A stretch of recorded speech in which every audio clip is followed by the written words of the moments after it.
Hence, let me conclude the topic oxides and hydroxides of alkali metals. Generally, the alkali metals reacts with oxygen to form normal oxide, peroxide and superoxide. Normal oxide with the formula M2O, peroxide with the formula M2O2, superoxide with the formula MO2. So here this lithium, sodium, potassium, rubidium, cesium forms the normal oxide. Except lithium, the other alkali metals namely sodium, potassium, rubidium, cesium forms the peroxide. Finally, except lithium and sodium, other alkali metals namely potassium, rubidium, cesium forms the superoxide. Next, this normal oxide reacts with water to form hydroxide only, metal hydroxide only, where the peroxide reacts with water to form hydroxide and hydrogen peroxide, metal hydroxide and hydrogen peroxide. Finally, the superoxide reacts with water to form hydroxide, hydrogen peroxide and oxygen molecule, metal hydroxide, hydrogen peroxide and oxygen molecule. So this is the topic to be given for oxides and hydroxides of alkali metals. Next, let us discuss the properties of oxides and hydroxides of alkali metals. Properties of oxides and hydroxides or properties of oxides and hydroxides of alkali metals.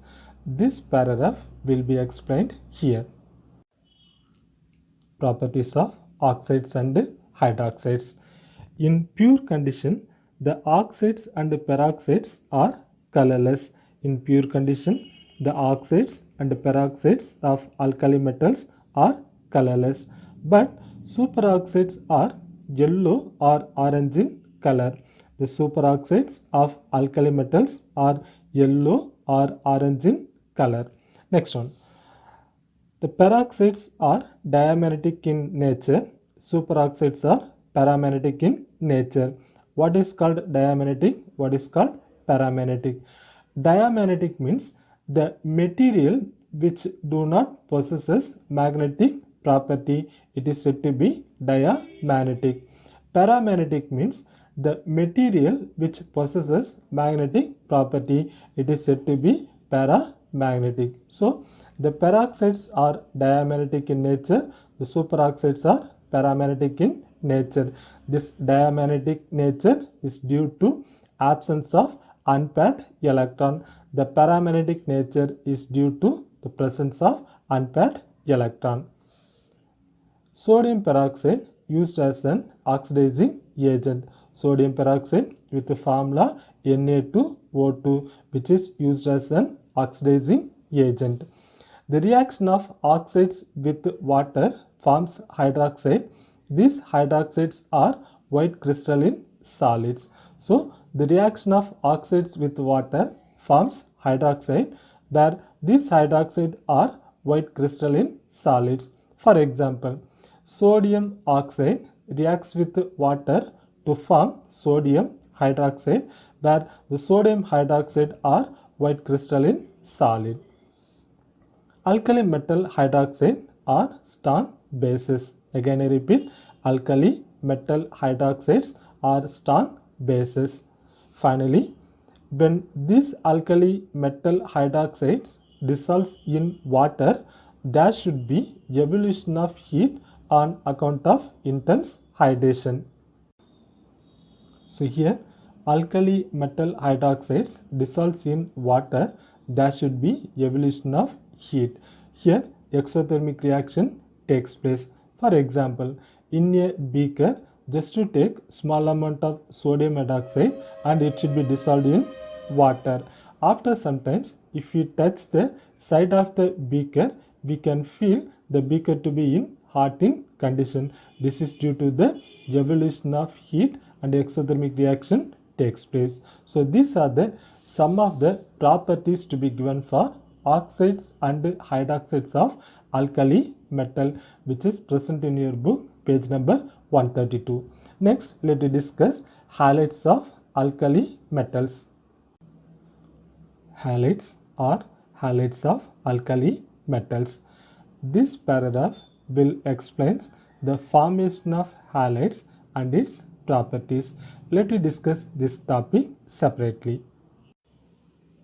Here we have to discuss halides or halides of alkali metals. Here we have to discuss formation and the properties of alkali metal halides.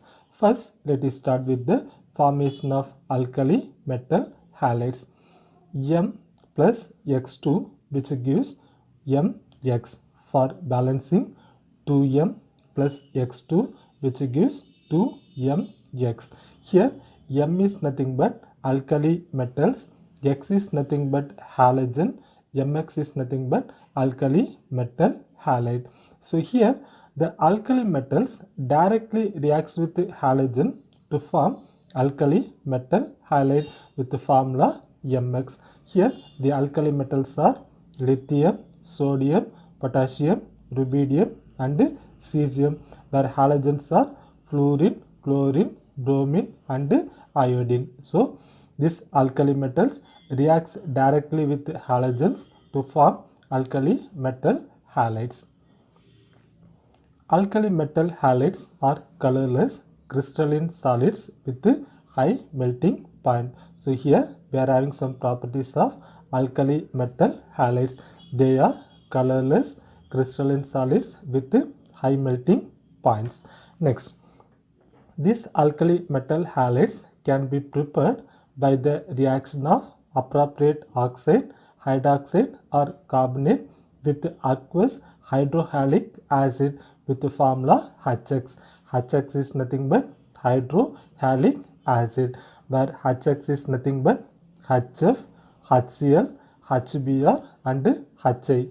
Hydrofluoric acid, hydrochloric acid, hydrobromic acid, hydroiodic acid. So here the oxide or hydroxide or carbonate on reaction with the HX.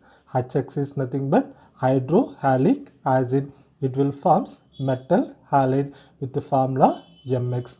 Again I repeat, oxide or hydroxide or carbonate on reaction with the hydrohalic acid to form metal halide with the formula MX. Here the electropositive character of alkali metal increases from lithium to cesium.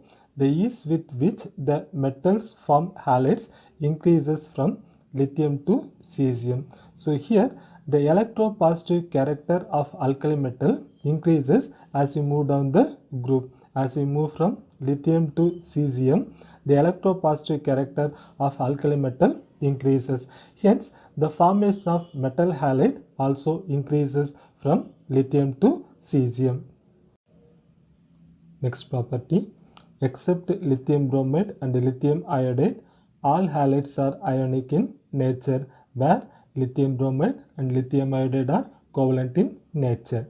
Except lithium fluoride, all other halides are soluble in water. Except lithium fluoride, all other halides are soluble in water. Here, the low solubility of lithium fluoride in water is due to its high lattice enthalpy or small size of lithium plus ion and fluorine minus ion.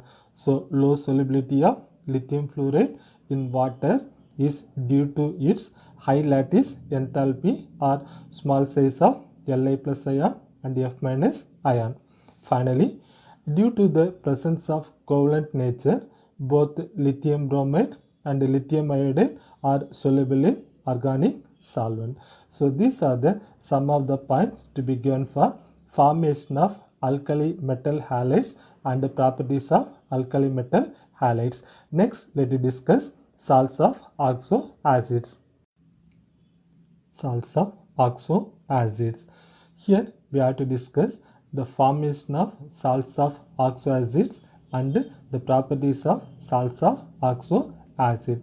First, let us start with formation of oxo acids, which should be explained separately. Salts of oxo acids. Here we have to discuss the formation of salts of oxo acid. Before that, let us discuss what are oxo acids. Acid is a proton donor. If acid contains oxygen, then it is said to be oxo acid. For example, H2SO4, HNO3, HClO3 are examples for strong acid. H2SO4 sulfuric acid, it contains oxygen. HNO3, it is called nitric acid, it also contains oxygen.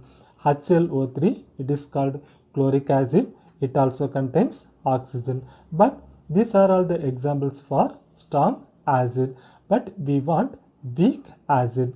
An example for weak acid is H2CO3, carbonic acid. How this carbonic acid is to be prepared? H2O reacts with CO2 which forms H2CO3. It is called carbonic acid.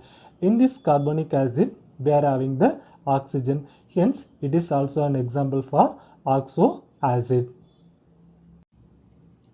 So here, this carbonic acid on reaction with the metal hydroxide, it forms the carbonate salt and water. Already we learned that whenever acid on reaction with the base, it forms its salt and water. So here also carbonic acid on reaction with the metal hydroxide, it forms its carbonate salt and water. For balancing, H2CO3 plus 2MOH which gives M2CO3 plus 2H2O. So in place of metal M, if you use Na, the name is called sodium hydroxide. The carbonate salt is called sodium carbonate with the formula Na2CO3. So one more reaction we are having, the same carbonic acid on reaction with metal hydroxide, it forms the bicarbonate salt and water molecule. So here H2CO3 plus MOH which gives MHCO3 plus H2O. So in place of M, if you are using Na, the name is called sodium hydroxide. The product obtained called sodium bicarbonate with the formula NaHCO3 and water molecule. So here we have to discuss the properties of salts of oxo acids. Most of these salts are soluble in water and are thermally stable. As the electropositive character increases down the group, the stability of the carbonates and bicarbonates increases. This is due to the decrease in polarizing power of alkali metal cations. The carbonates of alkali metals are remarkably stable up to 1273 Kelvin, above which they first melt and then eventually decomposes to form oxides. However, lithium carbonate is considerably less stable and decomposes readily. So, except lithium carbonate, the other metal carbonates are stable. So, first they melt and they decomposes to form their oxide. But the lithium carbonate is considerably less stable and decomposes readily to form lithium oxide and carbon dioxide. The reaction is given here. Li2CO3, upon heating, it decomposes to form lithium oxide and carbon dioxide. Li2O plus CO2. This is presumably due to large size difference between Li plus ion and CO3 2 minus ion, which makes a crystal lattice unstable. Being strongly basic, alkali metals except lithium form solid bicarbonates. No other metal forms solid bicarbonates. So except lithium, the other alkali metals form solid bicarbonates. It is given in the reaction. M2CO3 plus CO2 plus H2O which gives 2MHCO3. M2CO3 means metal carbonate. MHCO3 means metal bicarbonate, where the metals are sodium, potassium, rubidium and cesium. All the carbonates and bicarbonates are soluble in water and their solubilities increase rapidly on descending the group. This is due to the reason that lattice energies decrease more rapidly than the hydration energies on moving down the group. So as we move down the group, the lattice energies decrease more rapidly than their hydration energies. So today we completed two important topics, namely uses of alkali metals and the general characteristics of compounds of alkali metals. So today let us stop up to this thing. The remaining that we'll discuss in the next class. Thank you.